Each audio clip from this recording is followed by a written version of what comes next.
కొందరు మత ప్రచారకులు ఇంటింటికి తిరిగి తమ దేవుళ్ళ గురించి గొప్ప చెప్పుకుంటూ హిందూ దేవుళ్ళని కించపరుస్తూ బలవంతంగా మత మార్పిడి చేస్తున్నారు. మీ దేవుడు గొప్పవాడైతే మీ దగ్గర పెట్టుకోవచ్చు కదా, అది ఇంటింటికి తిరిగి మాకెందుకు చెప్పాలి? అసలు మతం మార్చడం చట్టరీత్యా నేరమని మీకు తెలుసా?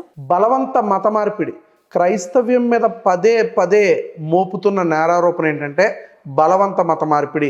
బలవంత మత మార్పిడి అనేది ఎవరు చేసినా నేరమే.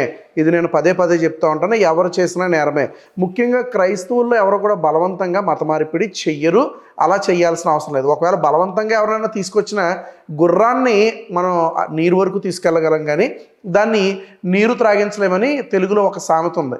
మనం బలవంతంగా చర్చికి తీసుకురాగలం, కానీ వారిని చర్చిలోనే ఎక్కువ కాలము ఉంచలేం. గనుక బలవంత మత మార్పిడి అనేది లేదు. మరి అలా అయితే ఇంటింటికి తిరిగి విగ్రహారాధన చేయకూడదని, తమ దేవుళ్ళే కొలవమని ఎందుకు అలా ప్రచారం చేయడం అవసరమా? ఇంటింటికి వెళ్ళి ఈ యొక్క ప్రచారం అనేది ఇప్పుడు ఇస్కాన్ వారు కూడా ప్రారంభించారు.